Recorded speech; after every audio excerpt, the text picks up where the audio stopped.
Oui, alors en Gironde, c'est effectivement un feu exceptionnel par son ampleur, bien entendu, mais aussi par les difficultés qui se posent à nous. Alors déjà, ça n'est pas un feu de végétation et il n'y a que la végétation qui brûle, c'est de la végétation qui brûle près de zones habitées, des zones urbaines, périurbaines. Donc notre première priorité, c'est d'assurer l'évacuation des populations, c'est la protection des populations, puis ensuite il faut bien sûr protéger l'habitat. Défendre les maisons pour ne pas que les maisons brûlent, les commerces, les industries, etc. Et là, nous avons de la végétation qui est imbriquée dans ces zones urbaines. Et puis, les conditions météo sont très défavorables parce que nous avons des vents qui changent de direction.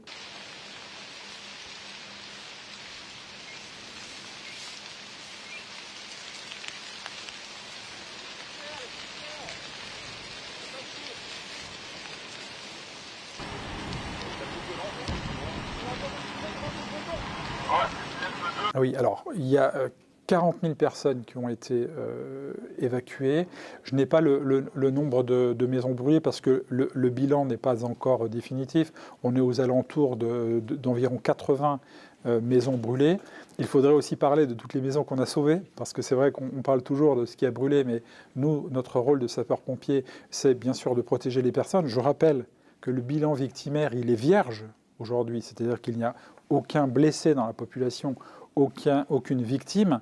Les seules victimes que nous avons eues, hélas, sur les feux de forêt, ce sont nos 3 collègues sapeurs-pompiers qui sont décédés, 1 en Savoie et 2 en Gironde. Mais en termes de population, 40 000 personnes évacuées, aucun blessé, aucun décédé. Donc pour nous, c'est un bilan qui doit rester vierge vraiment le plus longtemps possible.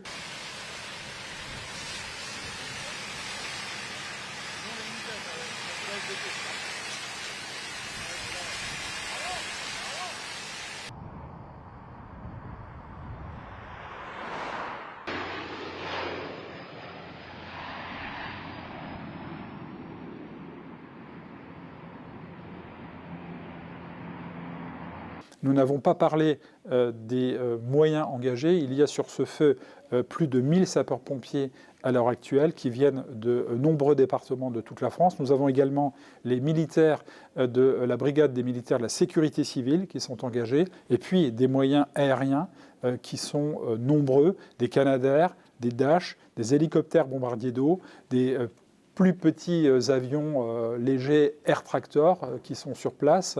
Donc c'est presque une vingtaine de moyens aériens, si on compte aussi les hélicoptères, qui viennent nous renforcer sur ce feu.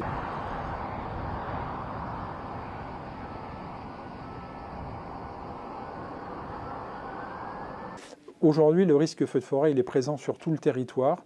C'est pour ça aussi que les sapeurs-pompiers sont formés au risque feu de forêt sur tout le territoire.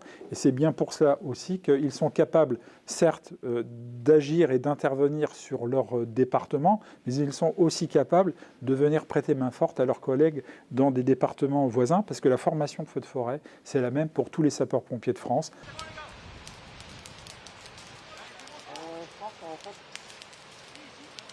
Non, on va gagner 3 mètres, tire. C'est bon, merci. Alors cette année, les conditions de sécheresse sont exceptionnelles. Quand on regarde les cartes de sécheresse, on se rend compte que la sécheresse que nous vivons, elle est bien supérieure à la sécheresse que les plus anciens d'entre nous ont connue en 1976. Là, je pense qu'on est sur des conditions de sécheresse qui n'ont jamais été vécues depuis qu'on fait de la cartographie et des relevés de sécheresse. Donc une année vraiment exceptionnellement sèche. Et d'ailleurs, les températures vont continuer à être élevées. On redoute peut-être encore un épisode de canicule dans les prochains jours, dans les prochaines semaines. On sait que le réchauffement climatique produit ses effets.